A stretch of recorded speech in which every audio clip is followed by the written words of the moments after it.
Video ಎಲ್ರಿಗೂ ಅಲ್ಲ, but ನಿಮಗೆ ಅಂತ ಅಂದ್ಕೊಂಡ್ರೆ ನಾನೇನು ಮಾಡೋಕ್ಕಲ್ಲ. ನನಗನ್ಸಿದ್ನ ನಾನು ಹೇಳ್ತಾ ಇದ್ದೀನಿ. ಈ ವಿಡಿಯೋ ನಿಮಗೆ ಅಂತ ಅನ್ಸಿದ್ರೆ ಕಮೆಂಟ್ನಲ್ಲಿ ಪಿನ್ ಮಾಡಿರ್ತೀನಿ, ಹೋಗಿ ಚೆಕ್ ಮಾಡ್ಕೋಬೋದು.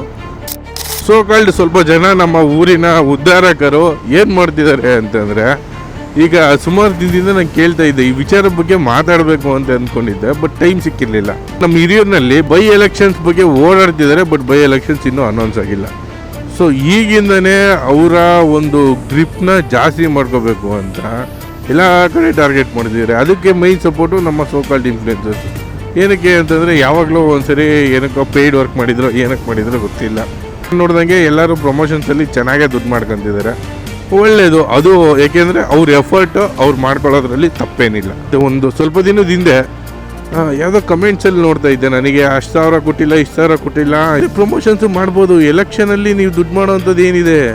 ನನಗಿನ ವಯಸ್ಸಲ್ಲಿ ದೊಡ್ಡವರಿಗೆ ನಾನು ತುಂಬ ಹೇಳಿ ಅರ್ಥ ಮಾಡ್ಸೋಕೆ, ಬಟ್ ನನಗಿನ ಚಿಕ್ಕವ್ರು ಏನಿರ್ತಾರೆ ಅವರಿಗೋಸ್ಕರ ಹೇಳ್ತೀನಿ, ವೋಟರ್ ಐ ಡಿ ಸಿಕ್ಕರೆ ಯಾವುದೇ ಕಾರಣಕ್ಕೂ ಮಾರ್ಕೊಬಿಟ್ರಿ. ಯಾಕೆಂದರೆ ಇವತ್ತು 2,000 1,000ಕ್ಕೋಸ್ಕರ ನಿಮ್ಮ ವೋಟರ್ ಐ ಡಿ ಮಾರ್ಕೊಂಡ್ರೆ, ಮುಂದೆ ಒಂದು ದಿವಸ ನಿಮ್ಮ ಅಪ್ಪನೋ, ನಿಮ್ಮ ಅಮ್ಮನೋ, ನಿಮ್ಮ ತಾತನೋ, ನಿಮ್ಮ ಅಜ್ಜಿನೋ ಹಾಸ್ಪಿಟ್ಲಿಗೆ ಸೇರಿಸಿದಾಗ ಲಕ್ಷಾಂತರ ರೂಪಾಯಿ ಬೇರೆಯವ್ರ ಮುಂದೆ ಭಿಕ್ಷೆ ಬಿಡಬೇಕು, ಇಲ್ಲ ಸಾಲ ಮಾಡಬೇಕು. ನಮ್ಮ ಮಕ್ಕಳನ್ನು ಓದಿಸೋಕ್ಕೆ ಸುಮಾರು 50-60 ಸಾವಿರ LKG UKGಗೆ ಎಲ್ಲಿಂದ ತಂದು ಕಟ್ತಾರೆ ಡೈಲಿ ಕೂಲಿ ಮಾಡೋರು. ನಿಮ್ಮನ್ನು ಬೈಬೇಕು, ಎಕ್ಸ್ಪೋಸ್ ಮಾಡಬೇಕು ಅನ್ನೋ ಇಂಟೆನ್ಷನ್ ನನಗಿಲ್ಲ. ಈಗಲಾದರೂ ಅರ್ಥ ಮಾಡ್ಕೊಳ್ಳಿ ಇದೇನು ಹೇಳ್ತಾ ಇದ್ದೀನಿ ಅಂತ. ನಮ್ಮೂರನ್ನ ನಾವೇ ಬೆಳೆಸ್ಬೇಕು, ಬೇರೆಯವ್ರು ಬಂದು ಬೆಳೆಸೋದಲ್ಲ. ಅರ್ಥ ಮಾಡ್ಕೊಂಡಿದ್ದೀರಾ ಅಂತ ಅನ್ಸುತ್ತೆ. ಅದೆಲ್ಲ ಬಿಟ್ಟಾಕಿ ಫ್ರೀಯಾಗಿ ಏನೋ ಕೊಡ್ತಿದ್ದಾರೆ ಅಂದರೆ ಯಾವನ್ನೂ ಫ್ರೀಯಾಗಿ ಕೊಡಲ್ಲ. ಅದರಿಂದ ಏನಾದರೂ ಒಂದು ಸ್ಕೀಮ್ ಇಟ್ಕೊಂಡೇ ಇರ್ತಾರೆ. ಒಬ್ಬ MLAಗೆ 1.5 ಲಕ್ಷಕ್ಕೂ ಮೇಲೆ ಸಂಬಳ ಇರಲ್ಲ.